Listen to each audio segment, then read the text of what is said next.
ਮੰਗਰ ਮਾਹੇ ਸੋਹੰਦੀਆਂ ਹਰ ਪਿਰ ਸੰਗ ਬੈਠੜੀਆਂ। ਤਿਨ ਕੀ ਸੋਭਾ ਕਿਆ ਗਣੀ ਜੇ ਸਾਹਿਬ ਮੇਲੜੀਆਂ। ਧਨ ਬਿਰ ਇਹਨਾਂ ਆਖੀਆਂ ਬਹਿਨ ਇਕੱਠੇ ਹੋਏ। ਏਕ ਜੋਤ ਦੋਇ ਮੂਰਤੀ ਧਨ ਬਿਰ ਕਹੀਐ ਸੋਏ। ਸਖਿਓ ਸਹੇਲੜਿਓ ਮੇਰਾ ਪਿਰ ਵਣਜਾਰਾ ਰਾਮ। ਇਸ ਜਗ ਮੈਂ ਪੁਰਖ ਏਕ ਹੈ ਹੋਰ ਸਗਲੀ ਨਾਰ ਸਬਾਈ। ਗੁਰੂ ਰੂਪ ਸਾਧ ਸੰਗਤ ਜੀ, ਸਤਿਗੁਰੂ ਜੀ ਮਹਾਰਾਜ ਜੀ ਨੇ ਜੀਵ ਇਸਤਰੀ ਦੀ ਗੱਲ ਕੀਤੀ ਹੈ। ਗੁਰੂ ਗ੍ਰੰਥ ਸਾਹਿਬ ਜੀ ਮਹਾਰਾਜ ਜੀ ਦੀ ਬਾਣੀ ਦੇ ਵਿੱਚ ਅਨੇਕਾਂ ਥਾਵਾਂ ਤੇ ਅਤੇ ਜੇ ਸੰਗਰਾਮ ਦੇ ਜਿਹੜੇ ਸ਼ਬਦ ਨੇ 12 ਮਾਹ ਦੇ, ਇਹਨਾਂ ਦੇ ਵਿੱਚ ਇਹ ਬੁਝਾਰਤਾਂ ਦੇ ਦੇ ਕੇ ਰੱਬ ਨੇ ਸਮਝਾਇਆ ਹੈ।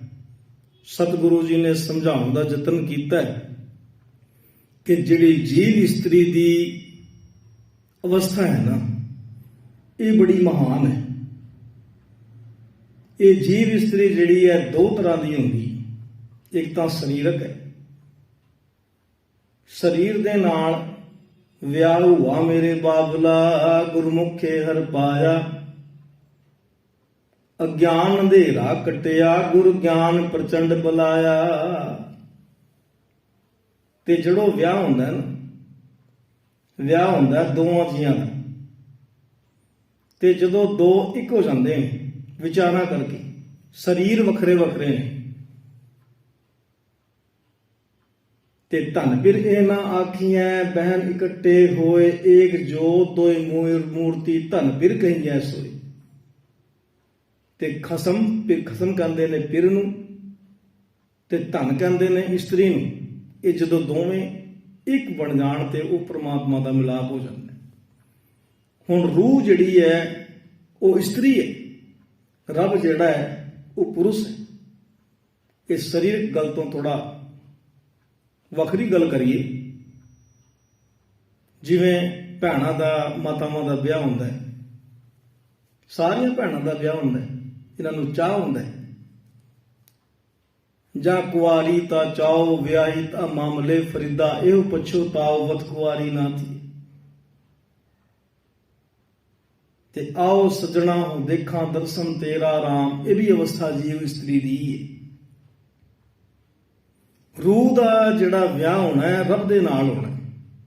ਰੂਹ ਨੇ ਜੇ ਰੱਬ ਦੇ ਨਾਲ ਸਾਂਝ ਪਾਈ ਹੈ ਤੇ ਉਹ ਰੂਹ ਰੱਬ ਦੇ ਨਾਲ ਜੁੜ ਗਈ, ਉਹ ਵਿਆਹ ਹੋਣਾ।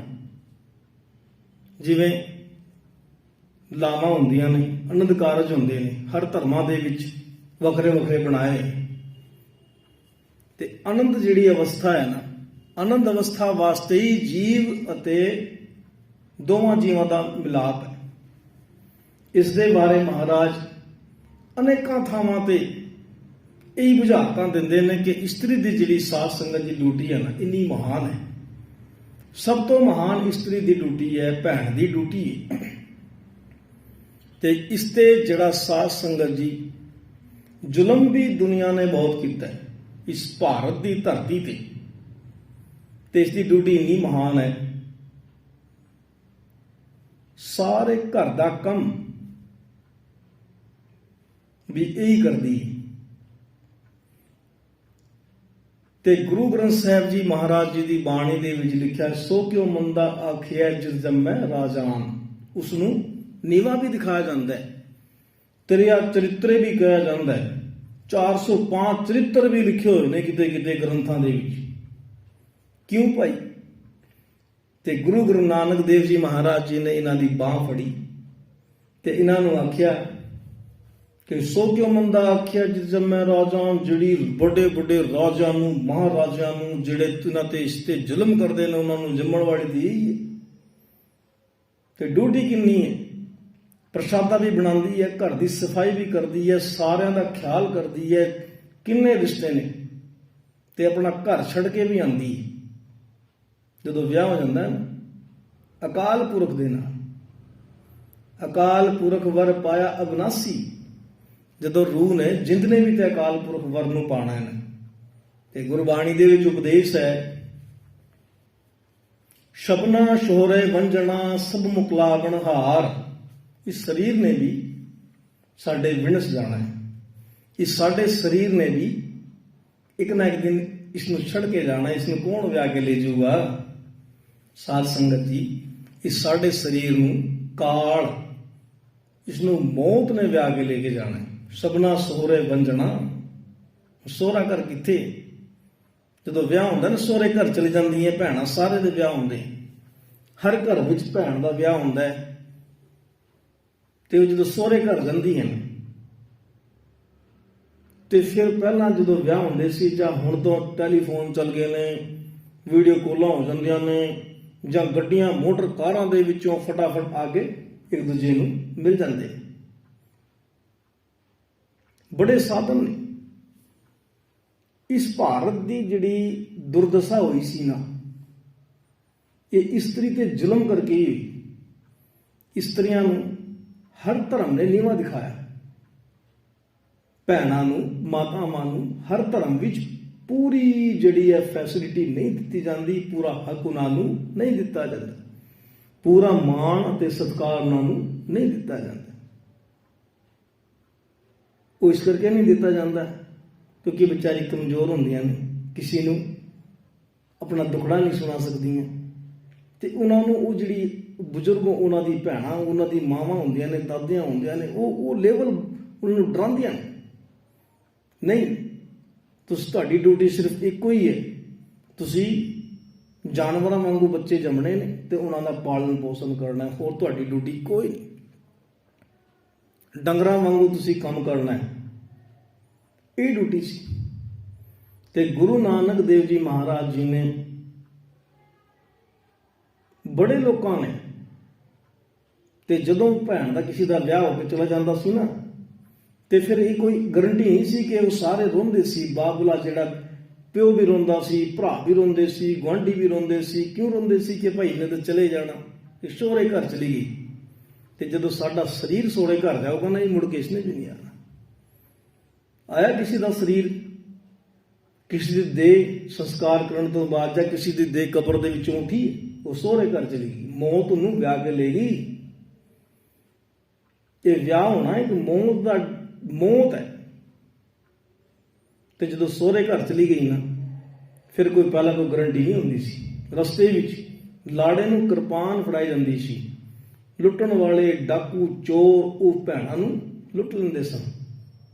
ਬਰਾਤ ਜਿਹੜੀ ਆਉਣ ਦਾ ਜਿਹੜਾ ਸਿਸਟਮ ਸੀ ਨਾ, ਉਹ ਬਰਾਤ ਦਾ ਜਿਹੜਾ ਸਿਸਟਮ ਹੈ, ਉਹ 50 ਬੰਦੇ 40 ਬੰਦੇ ਤਾਂ ਜਾਂਦੇ ਸੀ ਕਿ ਭਾਈ ਰਸਤੇ ਦੇ ਵਿੱਚ ਕੋਈ ਜਿਹੜੇ ਸ਼ਗਨ ਪਾਇਆ ਜਾਂਦਾ ਹੈ, ਪੈਸੇ ਹੁੰਦੇ ਨੇ, ਜਾਂ ਸੋਹਣੀ ਜਨਾਨੀ ਹੁੰਦੀ ਹੈ, ਭੈਣ ਹੁੰਦੀ ਹੈ, ਉਸ ਨੂੰ ਕੋਈ ਲੁੱਟਣ ਵਾਲੇ ਡਾਕੂ ਹੁੰਦੇ ਸੀ। ਪਹਿਲੇ ਕਾਨੂੰਨ ਨਹੀਂ ਹੁੰਦੇ ਸੀ, ਕੈਮਰੇ ਨਹੀਂ ਹੁੰਦੇ ਸੀ, ਸਿਰਫ ਡਾਕੂ ਜਿਹੜਾ ਲੈ ਗਿਆ। ਇਸ ਧਰਤੀ ਨੂੰ, ਭਾਰਤ ਦੀ ਧਰਤੀ ਨੂੰ ਹਰ ਇੱਕ ਨੇ ਲੁੱਟਿਆ, ਤੇ ਹੁਣ ਵੀ ਲੁੱਟ ਰਹੇ ਨੇ। ਤੇ ਕੌਣ ਲੁਟਾ ਰਿਹਾ? ਨਾ ਸਮਝੀ ਕਰਕੇ। ਜਦੋਂ ਤੱਕ ਇਹ ਲੋਕੀ, ਨਲਾਇਕ ਲੋਕੀ, ਗੱਦਾਰ ਲੋਕੀ ਧੰਨ ਧੰਨ ਗੁਰੂ ਗ੍ਰੰਥ ਸਾਹਿਬ ਜੀ ਦੀ ਬਾਣੀ ਨੂੰ ਨਹੀਂ ਸੁਣਨਗੇ, ਨਹੀਂ ਮੰਨਣਗੇ, ਤੇ ਉਦੋਂ ਤੱਕ ਇਹਨਾਂ ਦਾ ਬਰਬਾਦੀ ਦੇ ਦਿਨ ਇਹਨਾਂ ਦੇ ਆਉਂਦੇ ਰਹਿਣਗੇ। ਤੇ ਜਦੋਂ ਮੈਂ ਗੱਲ ਕਰਾਂ ਤਾਂ ਭੈਣ ਦੀ ਗੱਲ ਆਣੀ ਹੈ, ਤੇ ਭੈਣ ਦਾ ਕਿਸੇ ਦਾ ਵਿਆਹ ਹੋ ਕੇ ਚਲਾ ਗਿਆ, ਕੋਈ ਗਰੰਟੀ ਨਹੀਂ ਸੀ। ਇਹ ਪੁਰਾਣੇ ਜਿਹੜੇ ਗ੍ਰੰਥ ਬਣੇ ਸੀ, ਉਹਨਾਂ ਦੇ ਵਿੱਚ ਸਤੀ ਪ੍ਰਥਾ ਵੀ ਤੁਸੀਂ ਸੁਣੀ ਹੋਣੀ। ਅੱਜ ਦੀ ਭੈਣਾਂ ਨੂੰ ਨਹੀਂ ਪਤਾ। ਇਹ 200-300 ਸਾਲ 400 ਸਾਲ ਪਹਿਲਾਂ ਚੱਲਦੀ ਸੀ। ਗੁਰੂ ਨਾਨਕ ਦੇਵ ਜੀ ਨੇ ਆ ਕੇ ਇਹਨਾਂ ਦੀ ਬਾਂਹ ਫੜੀ, ਗੁਰੂ ਅਮਰਦਾਸ ਜੀ ਨੇ, ਸਾਰੇ ਗੁਰੂਆਂ ਨੇ, ਤੇ ਸਮੇਂ ਦੀ ਨਜ਼ਾਕਤ ਹੀ ਇਹੋ ਜਿਹੀ ਹੋ ਗਈ। ਹੁਣ ਤਾਂ ਕਿਸੇ ਦੀ ਹਿੰਮਤ ਹੀ ਨਹੀਂ। ਸਰਕਾਰਾਂ ਨੇ ਵੀ ਕਾਨੂੰਨ ਬਣਾ ਦਿੱਤੇ ਬਾਅਦ ਵਿੱਚ ਤਾਂ, ਪਰ ਅਸਲ ਜਿਹੜੀ ਬਾਂਹ ਫੜੀ ਹੈ ਨਾ, ਗੁਰੂ ਨਾਨਕ ਦੇਵ ਜੀ ਨੇ ਫੜੀ। ਤੇ ਮੈਂ ਹੁਣ ਆਈ ਗਈ ਗੱਲ ਤੇ ਥੋੜੀ ਖੋਲ ਦੇਵਾਂ, ਕਿਉਂਕਿ ਇਹ ਬਹੁਤ ਜ਼ਰੂਰੀ ਗੱਲ ਹੈ। ਇਹ ਹਰ ਭੈਣ, ਹਰ ਘਰ ਵਿੱਚ ਭੈਣ ਹੁੰਦੀ ਹੈ, ਹਰ ਘਰ ਵਿੱਚ ਮਾਂ ਹੁੰਦੀ ਹੈ, ਉਹਨਾਂ ਦੀ ਗੱਲ ਹੈ। ਤੇ ਉਹ ਵੀ ਸੁਣਨਗੀਆਂ ਨਾ, ਤੇ ਅੱਗੇ ਦੱਸਣਗੀਆਂ, ਤੇ ਉਹਨਾਂ ਨੂੰ ਵੀ ਗਿਆਨ ਮਿਲੇਗਾ, ਤੇ ਅੱਗੇ ਵੀ ਦੱਸਣਗੀਆਂ। ਇਹ ਵੀ ਇੱਕ ਸੇਵਾ ਹੀ ਹੈ। ਤੇ ਸੇਵਾ ਜਿਹੜੀ ਹੈ ਨਾ, ਸਤੀ ਪ੍ਰਥਾ ਦੀ ਤੁਸੀਂ ਹੁਣ ਲਾ ਲਓ। ਤੇ ਇਸ ਤਰ੍ਹਾਂ ਦੇ ਵਿਆਕਰਣ ਦੇ ਵਿੱਚ ਇਸ ਤਰ੍ਹਾਂ ਦੇ ਉਹਨੂੰ ਨਿਯਮ ਸਮਝਾਏ ਜਾਂਦੇ ਸਨ ਕਿ ਤੇਰਾ ਇਹੀ ਖਸਮ ਹੈ ਸਰੀਰ ਦੇ ਨਾਲ, ਤੇ ਜਦੋਂ ਤੇਰਾ ਇਸ ਦਾ ਫਿਰ ਤੇਰਾ ਖਤਮ ਹੋ ਜਾਣਾ, ਤੇਰਾ ਖਸਮ ਨੇ ਮਰ ਜਾਣਾ, ਤੇ ਤੈਨੂੰ ਵੀ ਸਤੀ ਹੋਣਾ ਪੈਣਾ। ਤੇ ਗੁਰੂ ਗ੍ਰੰਥ ਸਾਹਿਬ ਜੀ ਦੀ ਬਾਣੀ ਦੇ ਵਿੱਚ ਕੀ ਲਿਖਿਆ ਹੈ ਤੇ ਰੂਹ ਨੇ ਤਾਂ ਸੱਚੀ ਰੂਹ ਨੇ ਤਾਂ ਰੱਬ ਦੇ ਨਾਲ ਸਾਂਝ ਨਹੀਂ ਪਾਈ ਕਿਸੇ ਭੈਣ ਨੇ। ਹੁਣ ਜੇ ਕਿਸੇ ਮਾਂ ਨੇ ਰੱਬ ਦੇ ਨਾਲ ਸਾਂਝ ਨਹੀਂ ਪਾਈ, ਉਹਦੀ ਸਰੀਰਕ ਸਾਂਝ ਹੈ, ਤੇ ਸਰੀਰਕ ਪਤੀ ਮਰ ਗਿਆ ਤੇ ਫਿਰ ਉਸਨੂੰ ਸਤੀ ਕੀਤਾ ਜਾਂਦਾ ਸੀ। ਤੇ ਸਤੀ ਕਰਨ ਵਾਲੀ ਜਿਹੜੀ ਅਵਸਥਾ ਹੈ ਉਹ ਬੜੀ ਡਰਾਉਣੀ ਸੀ। ਮੈਂ ਕਿਤਾਬ ਪੜ੍ਹੀ ਹੈ, ਤੁਸੀਂ ਵੀ ਕਿਤੇ ਪੜ੍ਹੀ ਹੋਣੀ, ਜਾਂ ਨਹੀਂ ਪੜ੍ਹੀ ਤਾਂ ਪੜ੍ਹ ਲੈਣਾ। ਤੇ ਮੈਂ ਥੋੜੀ ਜਿਹੀ ਗੱਲ ਉਸਦੀ ਆਪ ਜੀ ਨੂੰ ਦੱਸਣ ਲੱਗਾ। ਜਦੋਂ ਪਹਿਲਾਂ ਲੜਾਈਆਂ ਜੰਗਾਂ ਹੁੰਦੀਆਂ ਸਨ, ਜਾਂ ਕੋਈ ਬੈਰ ਪੈ ਜਾਂਦੇ ਸਨ, ਜਾਂ ਕੋਈ ਡਾਕੂ ਮਾਰ ਦਿੰਦੇ ਸਨ, ਤੇ ਉਹ ਖਸਮ ਮਰ ਗਿਆ, ਘਰ ਵਾਲਾ ਮਰ ਗਿਆ, ਤੇ ਫਿਰ ਜੋ ਸੁਨੇਹਾ ਆਇਆ ਘਰੇ ਸੁਨੇਹਾ ਦਿੱਤਾ ਕਿ ਭਾਈ ਚੜ੍ਹਾਈ ਕਰ ਗਿਆ। ਤੇ ਉਸ ਭੈਣ ਨੂੰ ਕੀ ਹੈ, ਉਸਦਾ ਨਵਾਂ ਵਿਆਹ ਹੋਇਆ ਜਾਂ 2-4 ਸਾਲ ਹੋਏ ਨੇ, ਭਾਵੇਂ ਇੱਕੋ ਦਿਨ ਦਾ ਵਿਆਹ ਹੋਇਆ ਹੈ, ਉਸਨੂੰ ਨਸ਼ੇ ਵਾਲੀ ਚੀਜ਼ਾਂ ਦਿੱਤੀਆਂ ਜਾਂਦੀਆਂ, ਧਤੂਰਾ ਘੋਟ ਕੇ ਨਾ ਉਸਨੂੰ ਪਿਲਾਇਆ ਜਾਂਦਾ ਸੀ।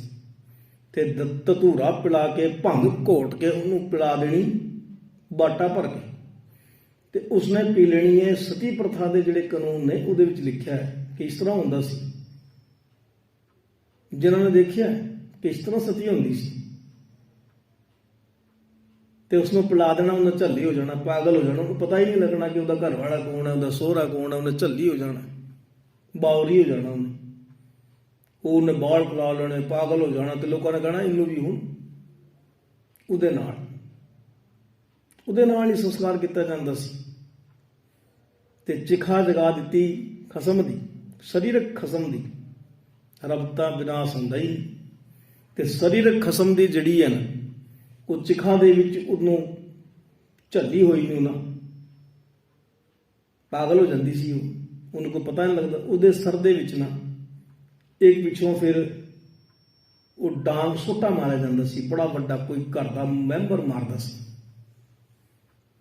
ਉਹਦੇ ਸਰ ਤੇ ਸੋਟਾ ਮਾਰਨਾ ਖਿੱਚ ਕੇ ਪਿੱਛੋਂ ਦੀ ਆ ਕੇ, ਉਹਨੇ ਰੋਣਾ ਨਾ, ਉਹਨੂੰ ਦੇਖਣਾ ਤੇ ਮੇਰਾ ਖਸਮ ਮਰ ਗਿਆ, ਪਤੀ ਮਰ ਗਿਆ। ਹਰ ਇੱਕ ਬੰਦਾ ਰੋਂਦਾ ਹੈ। ਤੇ ਜਦੋਂ ਰੋਂਦੀ ਦੇ ਪਿੱਛੋਂ ਆ ਕੇ ਸੋਟਾ ਮਾਰਨਾ, ਉਹਨੇ ਹੋਰ ਬੇਹੋਸ਼ ਹੋ ਜਾਣਾ। ਕਿੱਡਾ ਜ਼ੁਲਮ! ਭਾਣਾ ਤਾਂ ਸਭ ਦਾ ਰੱਬ ਦਾ ਹੈ, ਤੇ ਇਹ ਦੁਨੀਆ ਦਾ ਭਾਣਾ ਕਿਵੇਂ ਮਰਨਾ ਪੈਂਦਾ ਸੀ ਧੱਕੇ ਨਾਲ।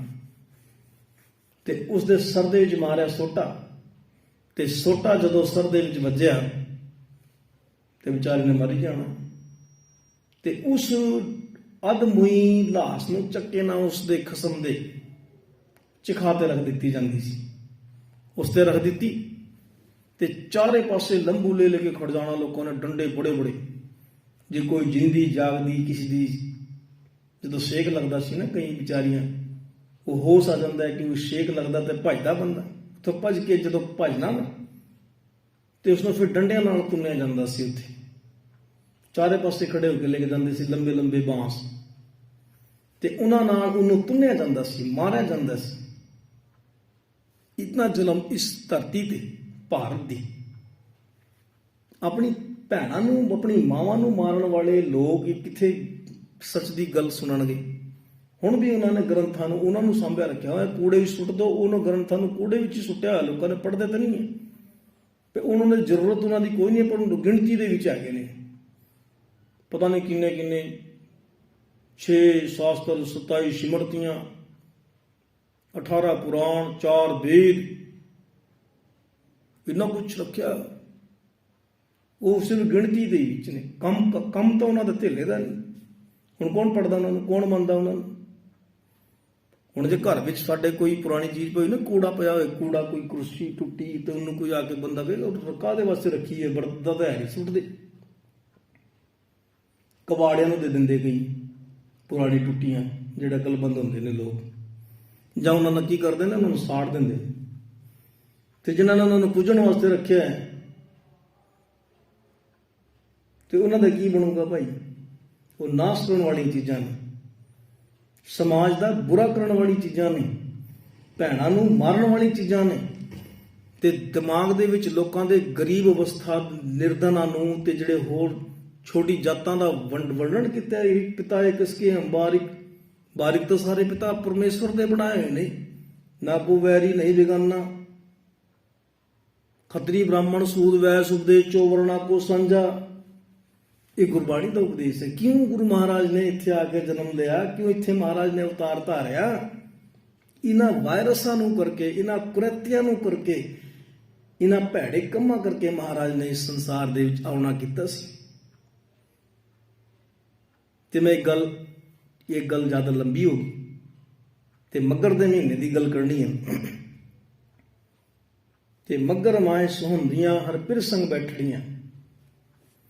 ਤੇ ਇਸ ਪਾਵਨ ਉਪਦੇਸ਼ ਵਿੱਚ ਮਹਾਰਾਜ ਜੀ ਸਮਝਾਉਣ ਦਾ ਯਤਨ ਕਰਦੇ ਨੇ ਕਿ ਜਿਹੜੀ ਆਪਣੇ ਖਸਮ ਦੇ ਨਾਲ ਆਤਮਾ ਪਰਮਾਤਮਾ ਦੇ ਨਾਲ ਜੁੜ ਜਾਂਦੀ ਹੈ, ਰੂਹ ਰੱਬ ਦੇ ਨਾਲ ਜੁੜ ਜਾਂਦੀ ਹੈ, ਤੇ ਸਰੀਰਕ ਇਸਤਰੀ ਜਿਹੜੀ ਆਪਣੀ ਸਾਰਿਆਂ ਦੇ ਭੈਣਾਂ ਦੇ ਵਿਆਹ ਹੋਏ ਨੇ ਜਾਂ ਭਰਾਵਾਂ ਦੇ ਵਿਆਹ ਹੋਏ ਨੇ, ਤੇ ਜਦੋਂ ਆਪਸ ਵਿੱਚ ਬੈਠਦੇ ਨੇ ਨਾ ਇਸ ਮੱਘਰ ਦੇ ਮਹੀਨੇ ਦੀ, ਤੇ ਉਹ ਸੋਹਣੀਆਂ ਲੱਗਦੀਆਂ।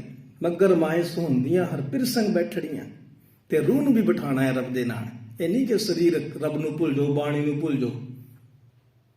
ਤੇ ਇਹ ਬੇਨਤੀ ਕਰਨੀ, ਵਿਸਰ ਨਾਹੀਂ ਦਾਤਾਰ ਆਪਣਾ ਨਾਮ ਲਿਓ, ਗੁਣ ਗਾਵਾਂ ਦਿਨ ਰਾਤ ਨਾਨਕ ਚਾਓ। ਇਹ ਚਾਓ ਬਣਾਉਣਾ ਅੰਦਰ, ਇਹ ਅੰਦਰ ਚਾਹ ਪੈਦਾ ਹੋਣਾ ਕਿ ਦੋਵਾਂ ਨੇ ਸੰਗਤ ਕਰਕੇ ਰੱਬ ਨੂੰ ਧਿਆਣਾ ਹੈ। ਤੇ ਤਿੰਨ ਕੀ ਸੋਭਾ ਕਿਆ ਗਣੀ, ਜੇ ਸਾਹਿਬ ਮੇਲੜੀਆਂ। ਜਿਨ੍ਹਾਂ ਨੂੰ ਮਾਲਕ ਪ੍ਰਭੂ ਨੇ ਆਪਣੇ ਨਾਲ ਮਿਲਾ ਲਿਆ ਨਾ, ਆਪਣੇ ਆਪ ਕਿਰਪਾ ਕਰਦਾ ਉਹ, ਤੇ ਉਹਨਾਂ ਦੀ ਫਿਰ ਸੋਭਾ ਜਿਹੜੀ ਹੈ ਨਾ ਉਹ ਬਿਆਨ ਨਹੀਂ ਕੀਤੀ ਜਾ ਸਕਦੀ ਸਾਧ ਸੰਗਤ ਦੀ। ਤੇ ਮਨ ਤਨ ਮੋਲਿਆ ਰਾਮ ਸਿਓ, ਸੰਗ ਸਾਧ ਸਹੇਲੜੀਆਂ। ਤੇ ਆ ਗਈ ਨਾ ਗੱਲ ਵਹੀ ਮਨ ਦੀ ਤੇ ਤਨ ਦੀ। ਹੁਣ ਤਨ ਦੀ ਡਿਊਟੀ ਜਿਹੜੀ ਹੈ ਸੰਸਾਰ ਦੇ ਵਿੱਚ ਤਨ ਵਰਤ ਰਿਹਾ ਹੈ, ਤਨ ਦੇ ਨਾਤੇ ਨੇ, ਤਨ ਦੇ ਰਿਸ਼ਤੇ ਨੇ, ਤੇ ਮਨ ਦੇ ਵੀ ਰਿਸ਼ਤੇ ਨੇ। ਮਨ ਦੇ ਰਿਸ਼ਤੇ ਕਿਹੜੇ ਨੇ? ਉਹਨਾਂ ਦੇ ਪਹਿਰਾ ਦੇਣਾ, ਉਹਨਾਂ ਨੂੰ ਸਮਝਣਾ। ਮਨ ਦੀ ਜਿਹੜੀ ਡਿਊਟੀ ਹੈ, ਮਨ ਦੀ ਡਿਊਟੀ ਕਾਹਦੀ ਹੈ? ਰੱਬ ਦੇ ਨਾਲ ਮਨ ਦੀ ਡਿਊਟੀ ਹੋਣੀ ਚਾਹੀਦੀ ਹੈ, ਤੇ ਤਨ ਦੀ ਨਾਲ ਡਿਊਟੀ ਦੁਨੀਆ ਦੇ ਨਾਲ ਹੋਣੀ ਚਾਹੀਦੀ ਹੈ। ਹੁਣ ਦੁਨੀਆ ਵੀ ਖਸਮ ਵੀ ਹੈ, ਤੇ ਰੱਬ ਵੀ ਸਾਡਾ ਖਸਮ ਹੈ। ਤੇ ਜਦੋਂ ਮੈਂ ਇੱਕ ਬੇਨਤੀ ਕਰਾਂ ਨਾ, ਹੁਣ ਜਿਹੜੀ ਇਸਤਰੀ ਹੈ ਨਾ, ਜਿਹੜੀ ਭੈਣ ਹੈ, ਜਦੋਂ ਉਸਨੂੰ ਕੋਈ ਦੁੱਖ ਲੱਗੇ ਜਾਂ ਉਸਨੂੰ ਕੋਈ ਖੁਸ਼ੀ ਵਾਲਾ ਉਹਦੇ ਅੰਦਰ ਮਾਹੌਲ ਬਣੇ, ਤਾਂ ਕਿਸ ਨੂੰ ਯਾਦ ਕਰਦੀ ਹੈ? ਜਦੋਂ ਭੈਣਾਂ ਨੂੰ ਛੋਟੀ ਨੂੰ ਸਮਝ ਆ ਜਾਂਦੀ ਨਾ, ਮੈਨੂੰ ਲੱਗਦਾ 12 13 14 ਸਾਲਾਂ ਤੋਂ ਬਾਅਦ, ਫਿਰ ਉਹਨਾਂ ਦੇ ਦਿਮਾਗ ਦੇ ਵਿੱਚ ਨਾ ਭਰਾ ਦਾ ਖਿਆਲ ਆਉਂਦਾ ਜ਼ਿਆਦਾ, ਨਾ ਪਿਓ ਦਾ ਆਉਂਦਾ, ਨਾ ਮਾਂ ਦਾ ਆਉਂਦਾ, ਤੇ ਕੀ ਆਉਂਦਾ ਖਿਆਲ? ਜਾਂ ਕੁਆਰੀ ਤਾਂ ਚਾਹ ਚੜਿਆ ਹੁੰਦਾ ਉਹਨੂੰ, ਹਰ ਭੈਣ ਨੂੰ ਚੜਿਆ ਹੁੰਦਾ। ਇਹ ਕੁਦਰਤੀ ਨਿਯਮ ਹੈ, ਇਹ ਕੋਈ ਬੰਦਾ ਇਸ ਤੋਂ ਵਾਂਝਾ ਨਹੀਂ ਰਹਿ ਸਕਦਾ। ਤੇ ਉਹ ਜਦੋਂ ਉਹਨੂੰ ਚਾਹ ਚੜਿਆ ਹੁੰਦਾ ਹੈ ਨਾ, ਉਸਦੇ ਜਦੋਂ ਵਿਆਹ ਹੋ ਜਾਂਦਾ ਹੈ, ਸੰਸਾਰਿਕ ਵਿਆਹ ਹੋ ਜਾਂਦਾ, ਲਾਵਾਂ ਕਰਨ ਤੋਂ ਬਾਅਦ ਜਾਂ ਵਿਆਹ ਹੋਣ ਤੋਂ ਬਾਅਦ, ਤੇ ਜਦੋਂ ਕੋਈ ਦੁੱਖ ਹੁੰਦਾ, ਸੁੱਖ ਹੁੰਦਾ, ਸਭ ਤੋਂ ਪਹਿਲਾਂ ਕਿਸ ਨੂੰ ਯਾਦ ਕਰਦੀ ਹੈ? ਘਰਵਾਲੀ ਜਾਂ ਭੈਣ? ਕਿਸ ਨੂੰ ਯਾਦ ਕਰਦੀ ਹੈ? ਜਾ ਕੇ ਯਾਦ ਕਰਦੀ ਹੈ ਆਪਣੇ ਖਸਮ ਨੂੰ, ਫਿਰ ਭਰਾਵਾਂ ਨੂੰ ਜਾਂ ਚਾਚੇ ਨੂੰ ਜਾਂ ਘਰ ਵਾਲਾ ਨਹੀਂ ਤਾਂ ਫਿਰ ਹੋਰ ਕਿਸੇ ਚੀਜ਼ ਨੂੰ ਯਾਦ ਕਰੂਗੀ, ਪਰ ਸਭ ਤੋਂ ਪਹਿਲਾਂ ਘਰ ਵਾਲਾ ਚੇਤੇ ਆਉਂਦਾ। ਕੁਆਰੀ ਨੂੰ ਵੀ ਭਰਵਾਲਾ ਚੇਤੇ ਆਉਂਦਾ। ਤੇ ਮਨ ਤਨ ਮੋਲਿਆ ਰਾਮ ਸਿਓ, ਸੰਗਸਾਤ ਸੇ ਲੜੀਆਂ। ਹੁਣ ਮਨ ਦੇ ਨਾਲ ਤੇ ਤਨ ਦੇ ਨਾਲ, ਤੇ ਉਹ ਗੱਲ ਕਰਦੇ ਸਤੀ ਪ੍ਰਥਾ ਦੀ, ਗੁਰਬਾਣੀ ਦੇ ਵਿੱਚ ਉੱਪਰ ਲਿਖਿਆ ਨਾ, ਤੇ ਉਸਨੇ ਸੱਤ ਕਮਾਇਆ ਨਹੀਂ, ਇਸ ਮਨ ਨੇ ਸੱਚ ਕਮਾਇਆ ਨਹੀਂ। ਬਿਨ ਸਤ ਸਤੀ ਹੋਏ ਕੈਸੇ ਨਾਰ, ਪੰਡਿਤ ਦੇਖੋ ਹਿਰਦੈ ਵਿਚਾਰ। ਪੰਡਿਤ ਸਤੀ ਦਾ ਫਰਮਾਨ ਕਰ ਦਿੰਦਾ ਸੀ, ਸਤੀ ਕਰ ਦੋ। ਤੇ ਗੁਰਬਾਣੀ ਨੂੰ ਕਹਿੰਦੀ ਹੈ ਬਿਨ ਸਤ ਸਤੀ ਹੋਏ ਕੈਸੇ ਨਾਰ। ਹੁਣ ਜਿਹੜੀ ਭੈਣਾਂ ਨੂੰ ਉਸ ਰੱਬ ਦੇ ਬਾਰੇ ਪਤਾ ਹੀ ਨਹੀਂ, ਰੂਹ ਦੇ ਬਾਰੇ ਪਤਾ ਹੀ ਨਹੀਂ, ਮਨ ਦੀ ਡਿਊਟੀ ਬਾਰੇ ਪਤਾ ਹੀ ਨਹੀਂ, ਉਸ ਦੀ ਕਿਵੇਂ ਹੋ ਜਾਏਗੀ? ਭਾਵੇਂ ਉਹਨੂੰ ਮਾਰ ਦੋ। ਅਬ ਹਮ ਚਲੀ ਠਾਕੁਰ ਪੈ ਹਾਰ, ਜਬ ਹਮ ਸ਼ਰਨ ਪ੍ਰਭੂ ਕੀ ਆਈ, ਰਾਖ ਪ੍ਰਭੂ ਭਾਵੇਂ ਮਾਰ। ਫਿਰ ਮਾਰ ਦੇ ਭਾਵੇਂ ਜਾਰ ਦੇ, ਭਾਵੇਂ ਛੱਡ ਦੇ। ਤੇ ਬਿਨ ਸਤ ਸਤੀ ਹੋਏ ਕੈਸੇ ਨਾਰ, ਪੰਡਿਤ ਦੇਖੋ ਹਿਰਦੈ ਵਿਚਾਰ। ਹਿਰਦੇ ਦੇ ਨਾਲ ਵਿਚਾਰ ਕਰ। ਜੇ ਭੈਣਾਂ ਨੇ ਬਾਣੀ ਪੜ੍ਹੀ ਹੋਈ ਹੈ, ਕਈ ਭੈਣਾਂ ਪੜ੍ਹਦੀਆਂ ਨੇ, ਕਈ ਮਾਤਾ ਬਾਣੀ ਪੜ੍ਹਦੀ ਨੇ, ਕਈ ਆਪਣੇ ਬੱਚਿਆਂ ਨੂੰ ਪੜ੍ਹਾਉਂਦੀਆਂ ਨੇ, ਆਪਣੇ ਰਿਸ਼ਤੇਦਾਰਾਂ ਨੂੰ ਨਾਲ ਹੀ ਸਾਂਝ ਇਸ ਕਰਕੇ ਕਿ ਉਹ ਸਭ ਨੂੰ ਪਤਾ ਕਿ ਉਹ ਚੰਗੀ ਹੈ, ਉਹ ਬਾਣੀ ਪੜ੍ਹਦੀ ਹੈ, ਉਹ ਆਪਣੇ ਬੱਚਿਆਂ ਨੂੰ ਬਾਣੀ ਸਿਖਾਉਂਦੀ ਹੈ। ਇਹ ਰੂਹ ਦਾ ਰਿਸ਼ਤਾ ਹੈ, ਇਹ ਰੱਬ ਦਾ ਰਿਸ਼ਤਾ ਹੈ। ਤੇ ਮਨ ਦਾ ਰਿਸ਼ਤਾ ਵੱਖਰਾ, ਪਰ ਸਮਝ ਆ ਗਈ ਨਾ। ਤੇ ਤਨ ਦਾ ਰਿਸ਼ਤਾ ਵੱਖਰਾ, ਜਾਣਾ ਸਭ ਨੇ ਕੱਲੇ ਕੱਲੇ ਨੇ। ਤੇ ਮਨ ਤਨ ਮੋਲਿਆ ਰਾਮ ਸਿਉ ਸੰਗ ਸਾਧ ਸਹੇਲੜੀਆਂ, ਉਹਨਾਂ ਦਾ ਜਿਹੜਾ ਹੈ ਨਾ ਸਾਧ ਸੰਗਤ ਕਰਕੇ ਉਹਨਾਂ ਦੇ ਅੰਦਰ ਉਲਾਸ ਪੈਦਾ ਹੁੰਦਾ ਹੈ, ਉਹਨਾਂ ਦਾ ਮਨ ਖਿੜਿਆ ਖਿੜਿਆ ਰਹਿੰਦਾ ਹੈ। ਤੇ ਅਗਲੀ ਪੰਕਤੀ ਦੇ ਵਿੱਚ ਮਹਾਰਾਜ ਉਪਦੇਸ਼ ਕਰਦੇ ਨੇ, ਸਾਧ ਜਨਾਂ ਤੇ ਬਾਹਰੀ ਸੇ ਰਹਿਣ ਇਕੇਲੜੀਆਂ, ਜਿਨ੍ਹਾਂ ਨੇ ਸਤਸੰਗਤ ਨਹੀਂ ਕੀਤੀ ਨਾ, ਤੇ ਉਹ ਵੱਖਰੀਆਂ ਰਹਿ ਗਈਆਂ, ਕੱਲੀਆਂ ਰਹਿ ਗਈਆਂ। ਹੁਣ ਕੱਲਿਆਂ ਨੂੰ ਪਤਾ ਕੀ ਹੁੰਦਾ, ਕੱਲੀ ਕੋਈ ਭੈਣ ਛੱਡ ਦਿੰਦਾ, ਕਿਤੇ ਰਹਿੰਦੀ ਕਿਸੇ ਦੇ ਘਰ ਕੋਈ ਛੱਡ ਕੇ ਨਹੀਂ ਜਾਂਦਾ, ਕੋਈ ਪਹਿਰਾ ਦੇਣ ਵਾਲਾ ਛੱਡ ਕੇ ਜਾਂਦਾ ਹੈ, ਜਾਂ ਕਿਸੇ ਗੁਆਂਢੀ ਨੂੰ ਕਹਿ ਕੇ ਜਾਂਦੇ ਕਿ ਚਾਚੇ ਤਾਏ ਨੂੰ ਕਹਿ ਕੇ ਜਾਂਦੇ, ਭਾਈ ਸਾਡੀ ਕੁੜੀ ਰਹਿ ਰਹੀ ਹੈ ਜਾਂ ਸਾਡੀ ਘਰਵਾਲੀ ਰਹਿ ਰਹੀ ਹੈ, ਉਹਨਾਂ ਨੂੰ ਕੋਈ ਰਾਖਾ ਚਾਹੀਦਾ। ਤੇ ਸਾਧ ਜਨਾਂ ਤੇ ਬਾਹਰੀ, ਤੇ ਰੂਹ ਨੇ ਜਿਹੜਾ ਹੈ ਰਿਸ਼ਤਾ ਰੱਬ ਦੇ ਨਾਲ ਬਣਾਇਆ ਨਹੀਂ, ਬਾਣੀ ਪੜ੍ਹੀ ਨਹੀਂ, ਸੱਚ ਕਮਾਇਆ ਨਹੀਂ, ਤੇ ਫਿਰ ਕੱਲੀ ਰਹਿ ਗਈ ਰੂਹ ਵੀ। ਫਿਰ ਰੂਹ ਨੂੰ ਕੌਣ ਚਿੰਬੜੂਗਾ ਫਿਰ ਆ ਕੇ? ਕਾਮ, ਕ੍ਰੋਧ, ਲੋਭ, ਮੋਹ, ਅਹੰਕਾਰ। ਤੇ ਬਾਣੀ ਚਾਹੁੰਦਾ ਨਹੀਂ, ਸ੍ਰੀ ਰਾਮ ਨਾਮਾ ਉਚਰ ਮਨਾ, ਆਗੇ ਜਮਦਲ ਬਿਖਮ ਖਨਾ, ਮਾਰੇ ਲੁੱਟੈ ਨੀਤ ਨੀਤ, ਕਿਸ ਆਗੇ ਕਰੀ ਪੁਕਾਰ ਜਨਾ। ਅਵਰ ਪੰਚ ਨੇ, ਰੂਹ ਕੱਲੀ ਰਹਿ ਜਾਣੀ, ਤੇ ਫੜਨ ਵਾਲੇ ਉਹਨੂੰ ਪੰਜ ਆ ਜਾਣੇ, ਪੰਜ। ਤੇ ਪੰਜਾਂ ਦਾ ਮੈਂ ਕਰਾਂ, ਪੰਜ ਤਾਂ 5 ਜਨਾਨੀ ਨੂੰ ਫੜ ਲੈਣ। ਤੇ ਉਹ ਵਿਕਾਰਾਂ ਤੋਂ ਤਾਂ ਬਚਿਆ ਜਾ ਸਕਦਾ ਹੈ, ਉਹਨਾਂ ਪੰਜਾਂ ਤੋਂ ਤਾਂ ਬਚਿਆ ਜਾ ਸਕਦਾ ਜੇ ਸਾਧ ਜਨਾਂ ਦੇ ਨਾਲ ਸਾਂਝ ਬਣਾਈ ਹੋਣੀ। ਸਾਧ ਜਨਾਂ ਤੇ ਬਾਹਰੀ ਸੇ ਰਹਿਣ ਕੇ ਲੜੀਆਂ। ਹੁਣ ਸਰੀਰ ਦੇ ਵਿੱਚ ਦੇਖਿਆ ਨਾ, ਕੱਲੀ ਕੁੜੀ ਨੂੰ ਵੀ ਛੇੜਨ ਵਾਲੇ ਬਤੇਰੇ ਦੁਨੀਆ ਦੇ ਵਿੱਚ ਨੇ, ਨਲਾਇਕ ਲੋਕ। ਕਿੰਨੇ ਕਿੰਨੇ ਟੀਵੀਆਂ ਦੇ ਵਿੱਚ, ਅਖਬਾਰਾਂ ਦੇ ਵਿੱਚ, ਜਾਂ ਤੁਹਾਡੇ ਆਸ-ਪਾਸ ਜਾਣਨ ਵਾਲੇ, ਤੁਸੀਂ ਸਾਰੇ ਨੂੰ ਕਿੰਨੀ ਮਾੜੀ ਅੱਖ ਰੱਖਦੇ ਨੇ ਇੱਕ ਦੂਜੇ ਦੀ। ਤੇ ਕੱਲੀ ਨੂੰ ਵੇਖ ਕੇ ਤੇ ਭਾਈ ਕਿਸੇ ਨਾ ਕਿਸੇ ਨੇ ਘੇਰਾ ਪਾਈ ਦੇਣਾ। ਤੇ ਰੂਹ ਦੀ ਗੱਲ ਕਰੋ, ਭਾਵੇਂ ਸਰੀਰ ਦੀ ਗੱਲ ਕਰੋ, ਤੇ ਉਸ ਤੇ ਤਾਂ ਬਚਿਆ ਜਾ ਸਕਦਾ ਜੇ ਤੁਸੀਂ ਗੁਰੂ ਦੇ ਲੜ ਲੱਗੇ। ਤੇ ਭਰਾ ਹੈ, ਚਾਚੇ ਨੇ, ਤਾਏ ਨੇ, ਕਿਸੇ ਦੀ ਹਿੰਮਤ ਹੈ ਤੇ ਕੋਈ ਛੇੜਦੇ, ਗੁਆਂਢ ਵਿੱਚ ਵੀ ਅਗਲੇ ਨੂੰ ਪਤਾ ਡੰਡਾ ਫਿਰੇਗਾ ਇੱਥੇ। ਤੇ ਉੱਥੇ ਵੀ ਵਿਕਾਰਾਂ ਨੇ ਕੰਮ ਨਹੀਂ ਕਰਨਾ। ਉੱਥੇ ਉਹਨੇ ਸੱਚ ਕਮਾਇਆ, ਸੰਤੋਖ ਕਮਾਇਆ, ਸਬਰ ਕਮਾਇਆ, ਉਸਦੀ ਵੀ ਰਾਖੀ ਕਰਨ ਵਾਲੇ ਨੇ ਇੱਥੇ। ਉਹ ਪੰਜਾਂ ਤੋਂ ਕੌਣ ਕੌਣ ਬਚਾਊਗਾ? ਸਬਰ ਬਚਾਊਗਾ, ਸੰਤੋਖ ਬਚਾਊਗਾ, ਸੱਚ ਬਚਾਊਗਾ। ਉਹਨਾਂ ਨੇ ਬਚਾਉਣਾ ਹੈ, ਰੂਹ ਨੂੰ ਉਹਨਾਂ ਨੇ ਬਚਾਉਣਾ ਹੈ। ਤੇ ਸਰੀਰ ਨੂੰ ਭਰਾਵਾਂ ਨੇ ਬਚਾਉਣਾ, ਚਾਚਿਆਂ ਨੇ ਬਚਾਉਣਾ, ਤਾਇਆ ਨੇ ਬਚਾਉਣਾ, ਜਾਂ ਡੰਡੇ ਨੇ ਬਚਾਉਣਾ, ਡਾਂਗ ਨੇ ਬਚਾਉਣਾ, ਕਿਰਪਾਨ ਨੇ ਬਚਾਉਣਾ। ਜੇ ਇਹ ਹੈਗੀ ਤਾਂ ਸਰੀਰ ਬਚ ਜੂਗਾ ਤੁਹਾਡਾ। ਤੇ ਸਾਧ ਜਨਾਂ ਤੇ ਬਾਹਰੀ ਸੇ ਰਹਿਣ ਇਕੇਲੜੀਆਂ, ਫਿਰ ਅੱਗੇ ਤਿੰਨ ਦੁੱਖ ਨਾ ਕਬੂ ਉਤਰੈ ਸੇ ਜਮ ਕੇ ਵਸ ਪੜੀਆਂ। ਆਗੇ ਨਾ ਉਹੀ ਗੱਲ। ਹੁਣ ਅਰਥ ਆਪਾਂ ਪਹਿਲੇ ਇਸ ਪੰਕਤੀ ਦੇ, ਪਹਿਲੀ ਪੰਕਤੀ ਦੇ ਅਰਥ ਪਹਿਲਾਂ ਹੀ ਬੋਲ, ਪੰਕਤੀ ਬਾਅਦ ਵਿੱਚ ਆਟੋਮੈਟਿਕਲੀ ਗੁਰਬਾਣੀ ਦੇ ਅਰਥ ਹੁੰਦੇ ਚਲੇ ਜਾਂਦੇ ਨੇ। ਜੇ ਰੂਹ ਦੇ ਨਾਲ ਅਸੀਂ ਸੁਣਾਂਗੇ, ਪੜਾਂਗੇ, ਤੇ ਆਪੇ ਹੀ ਕਿਰਪਾ ਹੁੰਦੀ ਚਲੀ ਜਾਂਦੀ ਹੈ। ਤਿੰਨ ਦੁੱਖ ਨਾ, ਫਿਰ ਦੁੱਖ ਨਹੀਂ ਉਤਰਨਾ, ਫਿਰ ਕੱਲੀ ਰਹੂਗੀ ਜਿੰਦ। ਫਿਰ ਆ ਕੇ ਕੋਈ ਵੀ ਫੜ ਲੂਗਾ, ਕਦੇ ਕਾਮ ਨੇ ਆ ਕੇ ਫੜ ਲੈਣਾ, ਕਦੇ ਕ੍ਰੋਧ ਨੇ ਆ ਕੇ ਫੜ ਲੈਣਾ, ਫਿਰ ਚੀਕਾਂ ਮਾਰਨੀਆਂ, ਫਿਰ ਇਲਾਜ ਕੋਈ ਨਹੀਂ ਹੈ। ਤਿੰਨ ਦੁੱਖ ਨਾ ਕਬੂ ਉਤਰੈ, ਫਿਰ ਦੁੱਖਾਂ ਦੇ ਨਾਲ ਹੀ ਘਿਰਿਆ ਰਹਿਣਾ ਬੰਦਾ।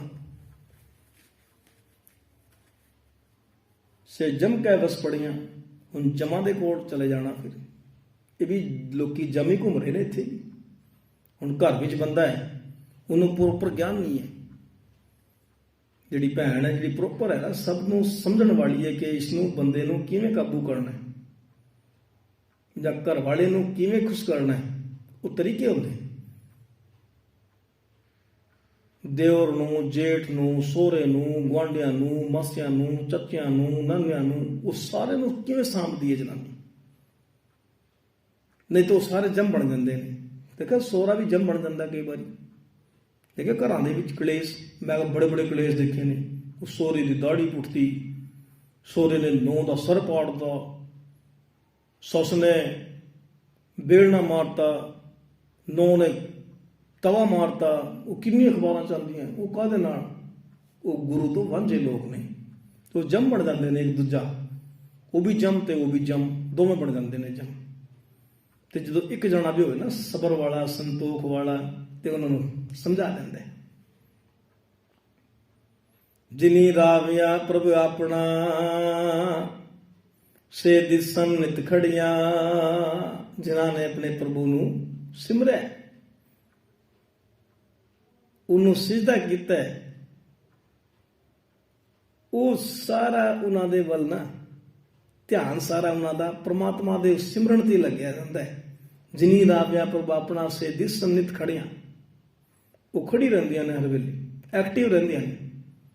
ਵਿਕਾਰ ਉਹਨਾਂ ਤੇ ਕੋਈ ਚੋਟ ਨਹੀਂ ਕਰ ਸਕਦਾ। ਰਤਨ ਜਵੇ ਹਰ ਲਾਲ ਹਰ, ਕੰਠ ਤਿਨਾ ਜੜੀਆਂ। ਹੁਣ ਜਿਹੜੀ ਇਹ ਪੰਕਤੀ ਹੈ ਨਾ, ਇਹ ਬੜੀ ਮਹਾਨ ਪੰਕਤੀ ਹੈ। ਇਸ ਨੂੰ ਸੁਣਨਾ ਬੜਾ ਧਿਆਨ ਨਾਲ ਪੈਣਾ, ਕਿਉਂਕਿ ਕਈ ਅਰਥ ਨਿਕਲ ਜਾਂਦੇ ਨੇ। ਰਤਨ ਜਵੇ ਹਰ ਲਾਲ, ਇਹ ਬੜੀ ਮਹਾਨ ਕੀਮਤੀਆਂ ਚੀਜ਼ਾਂ ਨੇ। ਹਰ ਕੰਠ ਤਿਨਾ ਜੜੀਆਂ, ਇਹ ਗਲ ਵਿੱਚ ਹਾਰ ਵੀ ਪਾ ਲੈਂਦੀਆਂ ਨੇ ਸੋਹਣੀ ਲੱਗਣ ਵਾਸਤੇ। ਜਿਵੇਂ ਕੰਨਾਂ ਵਿੱਚ ਪਾ ਲਿਆ, ਕਈਆਂ ਨੇ ਗਲ ਵਿੱਚ ਪਾ ਲਏ। ਇੱਕ ਕੰਠ ਹੈ, ਇਹ ਗਲ ਨੂੰ ਵੀ ਕੰਠ ਕਹਿੰਦੇ। ਇਹ ਗਲ ਹੈ ਜਿਹੜੀ ਜਿਸ ਤਰ੍ਹਾਂ ਅਸੀਂ ਬੋਲਦੇ ਹਾਂ, ਇਹਨੂੰ ਕੰਠ ਕਹਿੰਦੇ। ਤੇ ਇਸ ਦੇ ਦੋ ਅਰਥ ਨਿਕਲਦੇ ਨੇ ਕਿ ਹੀਰੇ ਜਵਾਹਰ ਵਾਲਾ ਜਿਹੜਾ ਗਲ ਵਿੱਚ ਪਾਇਆ ਹਾਰ ਹੈ ਨਾ, ਉਹਨਾਂ ਦੇ ਜਿਨ੍ਹਾਂ ਨੇ ਇਹ ਪ੍ਰਮਾਤਮਾ ਨੂੰ ਸਿਮਰਿਆ, ਜਿਨੀ ਰਾਵਿਆ ਪ੍ਰਭ ਆਪਣਾ ਦਿਸੇ ਦਿਸਨ ਨਿਤ ਖੜੀਆਂ, ਤੇ ਉਹਨਾਂ ਦੇ ਗਲ ਵਿੱਚ ਇਹੋ ਜਿਹਾ ਹਾਰ ਬਣ ਜਾਂਦਾ। ਮਤਲਬ ਕਹਿਣ ਤੋਂ ਭਾਵ ਉਹਨਾਂ ਦਾ ਜਿਹੜਾ ਉਹਨਾਂ ਨੂੰ ਇੱਕ ਸਤਿਕਾਰ ਦੋ ਵਜੋਂ, ਉਹਨਾਂ ਦੀ ਕੈਟਾਗਰੀ ਸਤਿਕਾਰ ਵਾਲੀ ਬਣ ਜਾਂਦੀ ਹੈ। ਉਹਨਾਂ ਨੂੰ ਇੱਕ ਸਤਿਕਾਰ ਮਿਲਦਾ ਹੈ। ਪਰ ਅਸਲ ਜਿਹੜਾ ਸਤਿਕਾਰ ਹੈ ਨਾ, ਕੰਠ ਕਹਿੰਦੇ ਨੇ ਸਾਧ ਸੰਗਤ ਜੀ, ਉਹ ਖਿਆਲ ਨਾਲ ਸਮਝਣਾ। ਇੱਕ ਤਾਂ ਗਲ ਵਾਲਾ ਹਾਰ ਹੋ ਗਿਆ ਜਿਹੜਾ ਅੱਖਾਂ ਨਾਲ ਦਿਖਦਾ ਹੈ, ਇੱਕ ਗਲ ਹੋ ਗਿਆ ਕੰਠ ਜਿਹੜਾ ਜਿਨ੍ਹਾਂ ਨਾਲ ਆਪੇ ਬੋਲ ਰਹੇ। ਉਹਦੇ ਨਾਲ ਰਤਨ ਵਰਗੇ, ਮੋਤੀ ਵਰਗੇ, ਹੀਰੇ ਤੋਂ ਵੀ ਵਰਗੇ ਮਹਿੰਗੇ, ਲਾਲਾਂ ਤੋਂ ਵੀ ਮਹਿੰਗੇ ਕੀਮਤੀ ਸ਼ਬਦਾਂ ਦੇ ਨਾਲ ਉਹਦਾ ਕੰਠ ਜੜਿਆ ਗਿਆ। ਜਿਵੇਂ ਕਈ ਭੈਣ ਹੁੰਦੀਆਂ ਨੇ ਸਮਝਾਉਣ ਵਾਲੀਆਂ, ਉਹਨਾਂ ਦੇ ਕੋਲ ਕੁਝ ਨਹੀਂ ਹੈ, ਪਰਮਾਤਮਾ ਦੇ ਨਾਲ ਜੁੜੀ ਹੈ ਤੇ ਸ਼ਬਦ ਸੁਣਾਉਣ। ਸ਼ਬਦ ਦੀ ਜਿਹੜੀ ਹੈ ਨਾ ਕੀਮਤ ਹੈ, ਸ਼ਬਦ ਇੱਕ ਸ਼ਬਦ ਦੀ। ਲਾਲ ਕੁਝ ਵੀ ਨਹੀਂ ਹੈ ਉਹਦੇ ਮੁਕਾਬਲੇ ਤੇ। ਲਾਲ ਬਹੁਤ ਮਹਿੰਗਾ ਹੁੰਦਾ ਹੈ। ਮੈਂ ਕਹਿੰਦਾ ਉਹਦਾ ਕੈਰਟ ਹਜ਼ਾਰਾਂ ਕੈਰਟ ਵਾਲਾ ਹੁੰਦਾ ਹੋਣਾ ਮੈਨੂੰ ਲੱਗਦਾ। ਲਾਲ ਤਾਂ ਕਿਸੇ ਨੂੰ ਦੇਖਿਆ ਨਹੀਂ, ਸੁਣਿਆ ਹੀ ਹੈ ਸੀ, ਤਾਂ ਦੇਖਿਆ ਤਾਂ ਕਿਸੇ ਨੇ ਨਹੀਂ। ਰਤਨ ਵੀ ਨਹੀਂ ਦੇਖਿਆ, ਜਵੇਰ ਵੀ ਨਹੀਂ ਦੇਖੇ। ਸੋਨਾ ਚਾਂਦੀ ਤੁਸੀਂ ਆਮ ਘਰਾਂ ਵਿੱਚ ਦੇਖ ਲੈਂਦੇ, ਪਰ ਅਸੀਂ ਤਾਂ ਨਹੀਂ ਦੇਖਿਆ ਆਪਣੀ ਅੱਖਾਂ ਨਾਲ ਰਤਨ ਜਵੇਹਰ ਲਾਲ। ਏਡੀ ਮਹਿੰਗੀ ਕੀਮਤੀਆਂ ਚੀਜ਼ਾਂ ਤੇ ਸਹੀ ਜੀਵਨ ਜਿਉਣ ਵਾਲੀ ਭੈਣ ਦੇ ਗਲ ਵਿੱਚੋਂ ਨਿਕਲਦੀਆਂ ਨੇ ਜਦੋਂ ਵਿਚਾਰ ਕਰਦੀਆਂ ਨੇ। ਤੁਹਾਡੇ ਵਿੱਚੋਂ ਵੀ ਨਿਕਲਦੀਆਂ ਨੇ। ਹੁਣ ਅਸੀਂ ਆਪਸ ਵਿੱਚ ਗੱਲਾਂ ਕਰਦੇ ਨੇ, ਉਹ ਰਤਨ ਵਰਗੇ, ਮੋਤੀ ਵਰਗੇ, ਲਾਲਾਂ ਵਰਗੇ ਵਿਚਾਰ ਜਿਹੜੇ ਨਿਕਲਦੇ ਨੇ ਕੰਠ ਵਿੱਚੋਂ, ਬੇਸ਼ਕੀਮਤੀ। ਤੇ ਮੈਂ ਆਪ ਜੀ ਨੂੰ ਇੱਕ ਛੋਟੀ ਜਿਹੀ ਬੇਨਤੀ ਕਰਾਂ। ਉਹ ਬੇਨਤੀ ਇਹ, ਹੁਣ ਗੱਲ ਦਿਮਾਗ ਵਿੱਚ ਆਏਗੀ ਤੇ ਅੱਗੇ ਲੰਘਣ ਨੂੰ ਮਨ ਨਹੀਂ ਕਰਦਾ। ਕਿਸੇ ਰਾਜਾ ਨੇ ਨਾ ਪੂਰੇ ਆਪਣੇ ਇਲਾਕੇ ਦੇ ਵਿੱਚ, ਪਿੰਡਾਂ ਦੇ ਵਿੱਚ ਇੱਕ ਸੁਨੇਹਾ ਦਿੱਤਾ ਕਿ ਭਾਈ ਸਾਰੀ ਜਿਹੜੀ ਦੁਨੀਆ ਬਸਦੀ ਨਾ ਸਾਡੇ ਰਾਜ ਵਿੱਚ, ਉਹਨਾਂ ਨੂੰ ਇਹ ਮੈਸੇਜ ਦੇ ਦਿੱਤਾ ਜਾਵੇ ਕਿ ਇਸ ਰਾਜਾ ਜੀ ਨੇ ਕਿ ਮਹਾਰਾਜ ਦਾ ਦਰਬਾਰ ਖੁੱਲ੍ਹਾ ਹੈ, ਜਿਸ ਨੂੰ ਜੋ ਵੀ ਚਾਹੀਦਾ, ਰਤਨ ਜਵਾਹਰ ਮਾਲ, ਜੋ ਵੀ ਉਹਨੂੰ ਕਿਸ ਨੂੰ ਮਾਲ ਚਾਹੀਦਾ, ਖੁੱਲ੍ਹਾ ਦਰਬਾਰ ਪਿਆ, ਆ ਕੇ ਚੱਕ ਲਓ। ਇਹ ਜਦੋਂ ਢੋਲ ਨਗਾਰੇ ਨਾਲ ਸਾਰੇ ਇਲਾਕੇ ਦੇ ਵਿੱਚ ਸੁਨੇਹਾ ਦਿੱਤਾ ਗਿਆ ਤੇ ਲੋਕੀ ਭੱਜ ਕੇ ਆਣ। ਤੇ ਪਹਿਲਾਂ ਜਿਹੜੇ ਲੋਕੀ ਆਏ ਭੱਜ ਕੇ, ਉਹਨਾਂ ਨੂੰ ਦੇਖਿਆ ਚਾਂਦੀ ਪਈ ਹੈ, ਚਾਂਦੀ ਦੇ ਸਿੱਕੇ ਪਏ ਨੇ। ਆਹਾ ਮੌਜਾਂ ਲੱਗੀਆਂ ਫਰੀ ਦੇ ਵਿੱਚ। ਮੈਂ ਅਗਰ ਰੋਟੀ ਖਾਣ ਨੂੰ ਨਾ ਮਿਲੇ ਤੇ ਹੀਰੇ, ਉਹਨਾਂ ਨੂੰ ਚਾਂਦੀ ਦੇ ਸਿੱਕੇ ਮਿਲ ਗਏ। ਤੇ ਜਿਸ ਨੂੰ ਵੀ ਜਿੰਨੇ ਮਿਲੇ ਉਹਨੇ ਲੱਦ ਲਏ, ਭਰ ਲਏ। ਲਿਫਾਫੇ ਭਰਿਆ, ਕਿਸੇ ਨੇ ਥੈਲਾ ਭਰਿਆ, ਕਿਸੇ ਨੇ ਪੰਡ ਬਣ ਲਈ, ਲੈ ਕੇ ਤੁਰ ਗਏ, ਭੱਜ ਗਏ। ਉਸ ਤੋਂ ਬਾਅਦ ਬੰਦੇ ਹੋਰ ਆਏ ਨੇ ਦੂਜੇ, ਉਹ ਥੋੜੇ ਅੱਗੇ ਨੂੰ ਵਧੇ। ਉਹ ਜਿਹੜੇ ਜਿਹਨਾਂ ਚਾਂਦੀ ਦੇ ਸਿੱਕੇ ਲੈ ਕੇ ਲੰਘੇ, ਅਗਲੇ ਭੱਜ ਗਏ। ਉਹ ਜਿਹੜੇ ਦੂਜੇ ਅੱਗੇ ਨੂੰ ਵਧੇ ਥੋੜੇ ਜਿਹੇ, ਉੱਥੇ ਦੇਖਿਆ ਸੋਨੇ ਦੇ ਸਿੱਕੇ ਪਏ। ਉਹ ਬੜੇ ਹੈਰਾਨ ਹੋਏ, ਯਾਰ ਚਾਂਦੀ ਲੈ ਕੇ ਲੰਘੇ, ਉੱਥੇ ਦੇਖਿਆ ਸੋਨਾ ਪਿਆ। ਉਹ ਸੋਨੇ ਦੀ ਮੋਹਰਾਂ ਚੱਕੀਆਂ ਅਗਲੇ ਨੇ। सोने की मोहरा चक लिया, किसी ने अपने वही बोझे भर ले, लिफाफे भर ले, बैग भर ले, पंडा बन लिया, ले के तोड़ के राजा का महल है, जिन्ना मर्जी वरतो ले जाओ चक के, जनता का ही है। सोने की मोहरा ले गए, भज गए ले। ते उस तो अगे ने थोड़े होर लोग वधे, पिछों आके देखा तो वो जिन्होंने चकना सोना, कोई चांदी ले गए, पहले वाले दूजे वाले ले गए, सोना ले गए, तीजे थोड़े अगे नूं वधे। उत्थे देखा अगे थोड़ा वधण ते अगे नूं वधण तो बाद देखा तो उत्थे हीरे पे ने, मोती पे ने, अज जवेर पे ने, जिहड़े महंगी, उन्हां तो भी, सोने तो भी, चांदी तो भी महंगे हीरे पे ने, उत्थे मोती पे ने, उत्थे जवाहर पे ने, उत्थे लाल पे ने। ते लोकां ने वो भी चकने शुरू कर दिते। 3 कैटागरी बदल गई ना। उन्होंने भी पंडा बन के भज गए, जिदे जिदे हथ लगी, जिन्नी जिन्नी लगी, जिन्ना जिसका दा लग्या, जोर चलिया, भज गया लेके, नट गए। ते उत्थे मैं कह रहा एक बंदा बचया, वो कहना यार लोकी चांदी ले गए, लोकी सोना ले गए, हीरे ले गए, ते वो जिहड़ा एक बंदा बच्चा सी ना, वो कहंदा यार अगे नूं वधे ते कुछ होर मिलदा है, ते उहनूं कोई लालच नहीं सी। वो होना कोई रब दी रूह वाला, आत्मा नूं परमात्मा नाल जोड़न वाला होना है, रब नूं सिमरन करन वाला होना है। उन्हें कहा इन्हां नाल तो मेरा मतलब ही कोई नहीं, हीरे नाल, सोने नाल, चांदी नाल। कहंदा अगे नूं वध के देखां की है। ते उत्थे जिहड़े चौकीदार खड़े सन, पहरेदार खड़े सन, राजा दे महाराजा दे बॉडीगार्ड खड़े सन, उन्होंने पूछे कि होर भी कोई राह जांदा अगे जाण दा? कहंदा हां जी, इधर नूं जांदा राह उपर नूं। ते उस राह दे विचों लंघिया, उस राह दे विचों लंघ के ना उत्ते नूं गया, ते उत्थे देखिया ना राजा खड़ा है। आहा हा हा, राजा दी रूह खुश हो गई। ते राजा ने उस बंदे नूं घुट के दूरों भज के जफ्फी दे विच लिया, ते घुट के गल नाल लाया। कहंदा राजा, कहंदा मैं यही देखना चाहता सी कि इन्हां चीज़ां दे उत्ते भी कोई है बंदा जिहड़ा इत्थे आ सके। और राजा नूं ज्ञान हो गया होना। कहंदा ये तो झूठा है कि जिसने कईयां ने चांदी चक्की, कईयां ने सोना चक्या, कई ने मोती हीरे चक्के ने, ते मैं देखना चाहता सी इन्हां तो उत्ते भी कोई बंदा लभण नूं आंदा है कुछ। ते राजा ने उसनूं जफ्फी विच पाया। कहंदा तैनूं मैं राज दिंदा है, तैनूं अज तो मैं राजा बना दिता है, सारी विरासत दा तू राजा है, तू वारिस है, तू मालक है अज तो बाद। ते कहण तो भाव यही है कि असीं जदों इन्हां चीज़ां नूं छड्डांगे ते उस इन्हां चीज़ां नूं समझांगे। 4 लेवल ने पढ़न दे, गुरबाणी पढ़न दे 4 लेवल ने। गाविया सुनिया मन रखिया भाओ, दुख पर हर सुख घर रह जाए। पहला गाना, फिर सुनना, फिर पहला पढ़ना, फिर सुनना, फिर मनना। ये 3 लेवल पार करने तो बाद ना फिर जीवन दे विच चौथी अवस्था दे विच रब आगे बह जाता है। हुण पढ़न वाला लेवल होर है, वो पढ़ के कन्नां नाल सुनन वाला लेवल होर आनंद आ जाता है। पढ़दा जवान भी पढ़ी जाती है, साडी भी पढ़दी, बथेरे लोग पढ़ गड्डी लदियां, पढ़ परियां साल, पढ़ बेड़ी पाईए, पढ़ गड़िए कार। पढ़िया मूर्ख आखिए जिस लव लोभ अहंकार। बाणी कहंदी पढ़न नाल बहुता कुछ लाभ नहीं हुंदा, पढ़न नाल एक जबान पवित्र हो जाती है। बस इंसान की ड्यूटी का फर्ज अदा हो जाता है। पढ़ना ही जिहड़े नहीं पढ़ते उन्हां तो चंगा है जिहड़ा पढ़दा, फिर जिहड़ा सुनदा है उस ते सैकंड लेवल ते आ जाता है। ते जिहड़ा सुनदा है, पढ़दा सुनदा ते जिहड़ा मनदा है वो तीजा लेवल पार कर लैंदा। गेम दा बड़ी रिस्क वाली गेम होंदी है उत्थे, ते उस लेवल नूं फटाफट उन्होंने बड़ा चलाकी नाल खेलना पैंदा है। दुनिया दे विच बड़े शातिर दिमाग, क्योंकि उसनूं भी देखना पैंदा। कोई गड्डी जद चलाते ना बंदा पहले हौली हौली सीखता, फिर सड़क पर लेके जाता, फिर दौड़ाता है। 3 लेवल हो जाते हैं। पहले गड्डी नूं सीखते हौली हौली, ਬੈਕ ਕਰਨੀ, ਅੱਗੇ ਤੋੜਨੀ, ਫਿਰ ਥੋੜੀ ਹੋਰ ਅੱਗੇ ਸੜਕ ਤੇ ਲੈ ਕੇ ਜਾਂਦੇ ਆ ਆਪਣੇ ਇਲਾਕੇ ਦੇ ਵਿੱਚੋਂ, ਫਿਰ ਹਾਈਵੇ ਤੇ ਚਲਾਉਂਦੇ ਆ ਥੋੜੀ ਥੋੜੀ, ਫਿਰ ਭਜਾਉਂਦੇ ਆ ਨਾ, ਡਰਾਈਵਰ ਬਣ ਜਾਂਦਾ ਬੰਦਾ ਪੂਰਾ। ਫਿਰ ਜਦੋਂ ਡਰਾਈਵਰ ਬਣ ਜਾਂਦਾ ਫਿਰ ਇਹ ਡਿਊਟੀ ਲੱਗ ਜਾਂਦੀ ਹੈ ਕਿ ਕਿਸੇ ਨਾਲ ਬਚਣਾ ਚਾਹੇ। ਇਸੇ ਤਰ੍ਹਾਂ ਹੀ ਇਹ ਤਿੰਨੇ ਲੈਵਲ ਪੜ੍ਹਨ ਤੋਂ ਬਾਅਦ, ਸੁਣਨ ਤੋਂ ਬਾਅਦ, ਮੰਨਣ ਤੋਂ ਬਾਅਦ ਇੱਕ ਅਵਸਥਾ ਆ ਜਾਂਦੀ ਹੈ ਬੰਦੇ ਦੀ,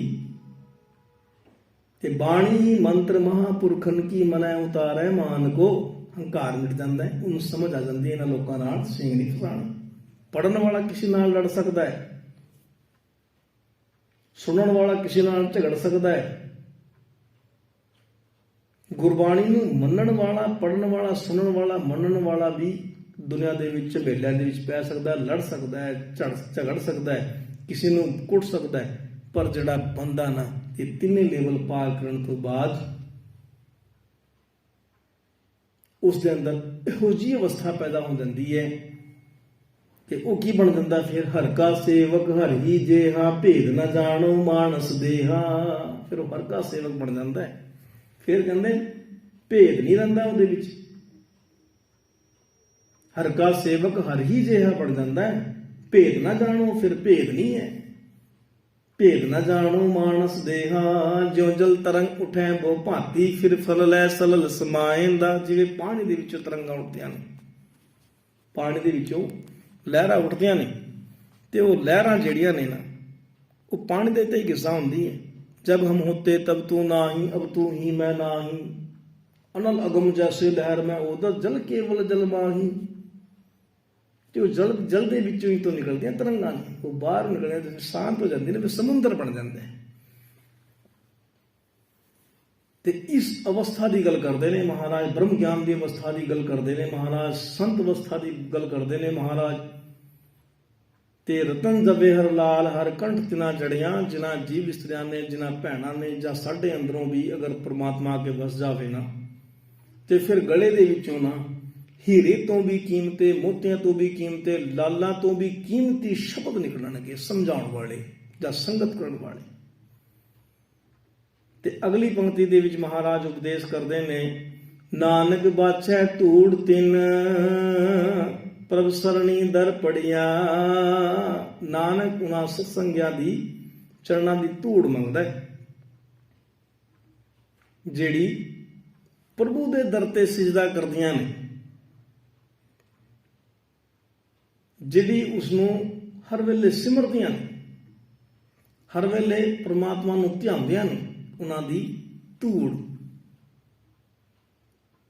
ਧੂੜ ਦਾ ਮਤਲਬ ਇਹ ਨਹੀਂ ਕਿ ਉਹਨਾਂ ਦੇ ਪੈਰਾਂ ਦਾ ਮੈਲ, ਧੂੜ ਦਾ ਮਤਲਬ ਹੈ ਉਹਨਾਂ ਦਾ ਸਾਇਆ, ਉਹਨਾਂ ਦਾ ਪਰਛਾਵਾ, ਉਹਨਾਂ ਦਾ ਹਰ ਵੇਲੇ ਉਹਨਾਂ ਦਾ ਮਾਹੌਲ ਵਿੱਚ ਰਹਿਣਾ, ਉਹਨਾਂ ਦੀ ਕਿਰਪਾ ਕਿ ਉਹ ਮੈਨੂੰ ਸਮਝਾਉਂਦੇ ਰਹਿਣ, ਮੈਂ ਉਹਨਾਂ ਦੇ ਅੱਗੇ ਇੰਝ ਗਿਆਨ ਲੈਂਦਾ ਰਵਾਂ, ਨੀਵਾਂ ਬਣਿਆ ਰਵਾਂ। ਉਹ ਵਾਲੀ ਧੂੜ। ਤੇ ਇਹ ਵਾਲੀ ਨਹੀਂ ਕਿ ਕੋਈ ਬਾਬਾ, ਕੋਈ ਬ੍ਰਹਮ ਗਿਆਨੀ ਬਣਿਆ ਬੈਠਾ ਬਾਬਾ ਢਿੱਡ ਵਧਾ ਕੇ ਤੇ ਉਸਦੇ ਰੁਮਾਲ ਨਾਲ ਜੋੜੇ ਝਾੜ ਦਿੱਤੇ, ਉਹ ਵਾਲੀ ਨਹੀਂ। ਉਸ ਤੋਂ ਗਿਆਨ ਲੈਣ ਵਾਲੀ ਧੂੜ। ਸ਼ਬਦ ਤਾਂ ਰਤਨ ਜਵੇਹਰ ਮਾਣਕ ਤੋਂ ਵੀ ਕੀਮਤੀ ਸ਼ਬਦਾਂ ਦਾ ਉਹਨਾਂ ਦੇ ਵਿੱਚੋਂ ਜਦੋਂ ਉਹ ਕੱਢਣ ਤੇ ਉਦੋਂ ਉਹ ਵਾਲੀ ਧੂੜ।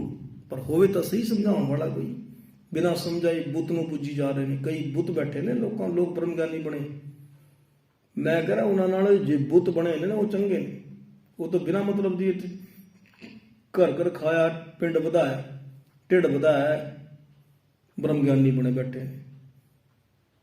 ਸ਼ਾਂਤੀ ਹੈ ਨਹੀਂ, ਸੰਤ ਬਣੇ ਬੈਠੇ ਨੇ। ਬ੍ਰਹਮ ਗਿਆਨ ਹੈ ਨਹੀਂ, ਬ੍ਰਹਮ ਗਿਆਨੀ ਬਣੇ ਬੈਠੇ ਨੇ। ਤੇ ਗੁਰੂ ਮਹਾਰਾਜ ਜੀ ਦਾ ਉਪਦੇਸ਼ ਹੈ, ਸਿੱਖ ਗੁਰੂ ਸਿੱਖ ਹੈ, ਇੱਕੋ ਗੁਰੂ ਉਪਦੇਸ਼ ਚਲਾਏ। ਸਿੱਖ ਦੇ ਵਿੱਚ ਤੇ ਗੁਰੂ ਦੇ ਵਿੱਚ ਫਰਕ ਨਹੀਂ ਹੈ, ਉਹ ਵੀ ਸਿੱਖੀ ਹੈ, ਫਰਕ ਵੀ ਨਹੀਂ ਹੈ, ਫਿਰ ਵੀ ਸਿੱਖੀ ਹੈ। ਇਹ ਬੰਦੇ ਨਾਲ ਰਿਲੇਟਡ ਚੀਜ਼ਾਂ ਨਹੀਂ ਹੈ। ਇਹ ਬੰਦਾ ਕਿਤੇ ਬ੍ਰਹਮ ਗਿਆਨੀ ਬਣ ਜਾਏਗਾ, ਬੰਦਾ ਕਿਵੇਂ ਸੰਤ ਬਣ ਜਾਏਗਾ? ਸ਼ਾਂਤ ਤਾਂ ਹੈ ਹੀ। ਜਿਨ੍ਹਾਂ ਹਰ ਨਾਮਾ ਮਨ ਨਾ ਵਿਸਰੈ, ਜਿਨ੍ਹਾਂ ਸਾਸ ਗਰਾਸ ਨਾ ਵਿਸਰੈ, ਹਰ ਨਾਮਾ ਮਨ ਮੰਤ। ਸਾਸ ਤੇ ਗਰਾਸ ਪਰਮਾਤਮਾ ਦਾ ਸਿਮਰਨ ਵਿਸਰਨਾ ਨਹੀਂ ਚਾਹੀਦਾ। ਜਿਨ੍ਹਾਂ ਸਾਸ ਗਰਾਸ ਨਾ ਵਿਸਰੈ, ਹਰ ਨਾਮਾ ਮਨ ਮੰਤ। ਧੰਸੇ ਸਈ ਨਾਨਕਾ ਪੂਰਨ ਸੋਈ ਸੰਤ। ਉਹ ਸੰਤ ਬਣ ਜਾਂਦਾ, ਉਹ ਤਾਂ ਰੱਬ ਆਪ ਹੈ। ਸਰੀਰ ਦੇ ਵਿੱਚ ਤਾਂ ਵਿਕਾਰ ਨੇ, ਮਿੱਟੀ ਬਣ ਜਾਣਾ ਸਰੀਰ ਨੇ। ਸਰੀਰ ਸੰਤ ਨਹੀਂ ਹੈ। ਇੱਕ ਸੰਤ ਇੱਕ ਅਵਸਥਾ ਹੈ। ਦਿਮਾਗ ਦੇ ਵਿੱਚ ਸਕੂਨ ਹੈ, ਦਿਮਾਗ ਦੇ ਵਿੱਚ ਸ਼ਾਂਤੀ ਹੈ। ਜਦ ਦਿਮਾਗ ਦੇ ਵਿੱਚ ਬ੍ਰਹਮ ਗਿਆਨ ਹੈ ਤੇ ਉਹ ਵੀ ਬ੍ਰਹਮ ਗਿਆਨੀ ਹੈ। ਸਰੀਰ ਦੇ ਨਾਲ ਨਾਤਾ ਨਹੀਂ ਹੈ ਨਾ ਬ੍ਰਹਮ ਗਿਆਨ ਦਾ। ਸਰੀਰ ਦੇ ਨਾਲ ਨਾਤਾ ਨਹੀਂ ਹੈ ਸੰਤ ਦਾ। ਕੋਈ ਲੰਬੇ ਲੰਬੇ ਚੋੜੇ ਵਾਲਾ ਬ੍ਰਹਮ ਗਿਆਨੀ, ਕੋਈ ਲੰਬੇ ਕਛੇਰੇ ਵਾਲਾ ਜਾਂ ਨੰਗੀਆਂ ਲੱਤਾਂ ਵਾਲਾ ਸੰਤ, ਉਹ ਮਤਲਬ ਨਹੀਂ ਹੈ। ਤੇ ਨਾਨਕ ਬਾਦਸ਼ਾਹ ਧੂੜ ਤਿੰਨ ਪ੍ਰਭ ਸਰਣੀ ਦਰ ਪੜਿਆ, ਮੰਗਰ ਪ੍ਰਭ ਆਰਾਧਨਾ, ਬਹੁੜਨਾ ਜਨਮੜਿਆ। ਇਹ ਮੈਂ ਪਹਿਲੇ ਵੀ ਬੇਨਤੀ ਕਰਦਾ ਕਿ ਮੱਘਰ ਦਾ ਕੱਲਾ ਮਹੀਨਾ ਹੀ ਨਹੀਂ, ਸਾਥ ਸਾਥ ਸਿਮਰੋ ਗੋਬਿੰਦ। ਤੇ ਇਹ ਸਮਝਾਇਆ ਕਿ ਜਿਹੜੇ ਮੱਘਰ ਨੂੰ ਮੰਨਣ ਵਾਲੇ ਨੇ ਉਹ ਮੱਘਰ ਦੇ ਮਹੀਨੇ ਦੇ ਵਿੱਚ ਵੀ ਸਿਮਰਨ ਕਰੋ। ਮੱਘਰ ਵਿੱਚ ਪ੍ਰਮਾਤਮਾ ਦਾ ਸਿਮਰਨ ਕੀਤਿਆਂ ਤਾਂ ਜਨਮ ਮਰਨ ਵੀ ਮੁੱਕ ਜਾਣਾ। ਕੱਲਾ ਮੱਘਰ ਦੇ ਮਹੀਨੇ 'ਚ ਨਹੀਂ ਕਿ ਮੱਘਰ ਦੇ ਮਹੀਨੇ 'ਚ ਇੱਕ ਦਸੈ ਮਾਸ ਆਸ ਕੇ ਰੱਖੇ, ਇੱਕ ਹੈ ਮਾਇਆ ਨਿਧਾਨਾ, ਕਿ 10 ਮਹੀਨੇ ਤਾਂ ਮौज ਮਸਤੀ ਤੇ ਰੱਖ ਲੇ, ਇੱਕ ਮਹੀਨੇ ਦੇ ਵਿੱਚ ਸੋਚੇ ਕਿ ਉਧਾਰ ਹੋ ਜਾਏਗਾ, ਐਸਾ ਨਹੀਂ ਹੋ ਸਕਦਾ। ਇਹ ਤਾਂ ਸਾਥ ਸਾਥ ਸਿਮਰੋ ਗੋਬਿੰਦ, ਮਨੰਤਰ ਕੀ ਉਤਰੈ ਚਿੰਦ, 8 ਪੈਰ ਸਾਲਾ ਹੈ ਸਿਰਜਣਹਾਰ ਤੂੰ। ਗੁਰਬਾਣੀ ਕਹਿੰਦੀ 8 ਪੈਰ। ਇਹ ਨਹੀਂ ਕਿ 5 ਨਮਾਜ਼ਾਂ ਪੜ੍ਹ ਲੀਆਂ ਤੇ ਮੈਂ ਪ੍ਰਵਾਨ ਹੋ ਗਿਆ, ਜਾਂ ਮੈਂ 5 ਬਾਣੀਆਂ ਪੜ੍ਹ ਰਹੀਆਂ ਮੈਂ ਪ੍ਰਵਾਨ ਹੋ ਗਿਆ। ਭੁਲੇਖਾ ਦਿਮਾਗ ਦੇ ਵਿੱਚੋਂ ਕੱਢ ਦਿਓ। ਗੁਰਬਾਣੀ ਨੇ ਦਿਮਾਗ ਦਾ ਭੂਤ ਜਿਹੜਾ ਨਾ ਕੱਢ ਦੇਣਾ। ਬੁੱਲੇ ਸ਼ਾਹ ਕਹਿ ਕੇ ਗਿਆ ਕਿ 24 ਨਮਾਜ਼ਾਂ ਫਕਰ ਦੀਆਂ ਤੂੰ 5 ਕਾਂਦੀਆਂ ਪੜਦਾ, ਬੁੱਲੇ ਸ਼ਾਹ ਦਾ ਇੱਕੋ ਮਣਕਾ ਜਿਹੜਾ ਅੱਲਾ ਅੱਲਾ ਕਰਦਾ। ਹੁਣ 5 ਨਮਾਜ਼ਾਂ ਪੜਨ ਵਾਲੇ ਨੇ ਦੇਖੋ, ਉਹ 5 ਨਮਾਜ਼ਾਂ ਕਾਂ ਪੜੀਏ? ਤਾਂ ਪੜੀਆਂ ਸੀ ਕਿ ਬੰਦਾ ਜੁੜਿਆ ਰਹੇ ਵਿੱਚੋਂ ਹੀ, ਬਸ ਥੋੜਾ ਜਿਹਾ। ਮਹਾਨ ਨੇ 5 ਨਮਾਜ਼ਾਂ ਵੀ। ਉੱਠ ਫਰੀਦਾ ਉਜੂ ਸਾਜ, ਸੁਬਹ ਨਮਾਜ਼ ਗੁਰਾ, ਫਜਰ ਦੀ ਨਮਾਜ਼ ਕਹਿੰਦੇ ਸਵੇਰ ਦੀ, ਜਿਵੇਂ ਆਪਣੇ ਨਿਤਨੇਮ ਕਰਦੇ ਆ ਸਵੇਰੇ, ਮੁਸਲਮਾਨ ਵੀ ਕਰਦੇ ਨੇ। ਮਸਜਿਦਾਂ ਭਰੀਆਂ ਹੁੰਦੀਆਂ ਨੇ ਤੇ ਆਪਣੇ ਗੁਰਦੁਆਰੇ 'ਚ ਕਿੰਨੇ ਗ੍ਰੰਥੀ ਇਕੱਲਾ ਹੀ ਕਰਦਾ ਪਾਠ, ਤੇ ਆਪਣੇ 5 ਬਾਣੀਆਂ ਪੜ੍ਹਦੇ ਆ। ਮਤ ਜਾਣਿਓ ਕਿ 5 ਬਾਣੀਆਂ ਨਾਲ ਸਾਡਾ ਉਧਾਰ ਹੋ ਜਾਣਾ ਹੈ। ਇਹ ਸਾਡੀ ਡਿਊਟੀ, ਇਹ ਡਿਊਟੀ ਲਾਜ਼ਮੀ ਹੈ। ਜਿਨ੍ਹਾਂ ਨੇ ਕਰਨੀ ਹੈ ਕਰੋ, ਵਧੀਆ ਤਰੀਕੇ ਨਾਲ ਕਰੋ, ਪਰ ਬ੍ਰਹਮ ਗਿਆਨ ਵੀ ਜ਼ਰੂਰ ਆਉਣਾ ਚਾਹੀਦਾ। ਗੁਰਬਾਣੀ ਦਾ ਜਿਹੜਾ ਸਾਰ ਹੈ, ਗੁਰਬਾਣੀ ਦਾ ਜਿਹੜਾ ਤੱਤ ਹੈ ਕਿ ਨਹੀਂ, ਜ਼ਬਾਨ ਦੀ ਡਿਊਟੀ, ਜ਼ਬਾਨ ਨੇ ਆਪਣੀ ਡਿਊਟੀ ਕਰ ਲਈ, 5 ਬਾਣੀ ਪੜ੍ਹਤੀਆਂ, ਜ਼ਬਾਨ ਪਵਿੱਤਰ ਹੋ ਗਈ ਤੇ ਰੂਹ ਪਵਿੱਤਰ ਪਤਾ ਕਾਹਦੇ ਨਾਲ ਹੋਣੀ ਹੈ? ਬ੍ਰਹਮ ਗਿਆਨ ਤਾਂ ਗੁਰਬਾਣੀ ਪੜ੍ਹ ਕੇ ਆਣਾ। ਸੋ ਮੱਘਰ ਦੇ ਮਹੀਨੇ ਵਿੱਚ ਵੀ ਸਿਮਰੋ, ਪੂਰੇ ਸਾਲ ਵਿੱਚ ਸਿਮਰੋ। ਹਰ ਘੜੀ ਸਾਈ ਘੜੀ ਸੁਲਖਣੀ ਜਿਸ ਪ੍ਰਭ ਆਵੇ ਚਿੱਤ, ਜਿਸ ਦਿਨ ਵਿਸਰੈ ਪਾਰ ਬ੍ਰਹਮ ਸਾਮੀ, ਪਿੱਠ ਫੁਲੇਰੀ ਰੁੱਤ, ਉਹ ਰੁੱਤੀ ਖਰਾਬ ਹੋ ਜਾਂਦੀ। ਸੋ ਇੰਨਾ ਕੁ ਬੇਨਤੀ ਆਪ ਜੀ ਨੇ ਪ੍ਰਵਾਨ ਕਰਨੀ, ਹੋਈਆਂ ਭੁੱਲਾਂ ਤਰੁੱਟੀਆਂ ਮਾਫ ਕਰਨੀ। ਸਤਿਗੁਰੂ ਜੀ ਬਖਸ਼ਣ ਯੋਗ ਨੇ। ਆਓ ਫਤਿਹ ਦੀ ਸਾਂਝ ਕਰੀਏ। ਪਿਆਰ ਸਤਿਕਾਰ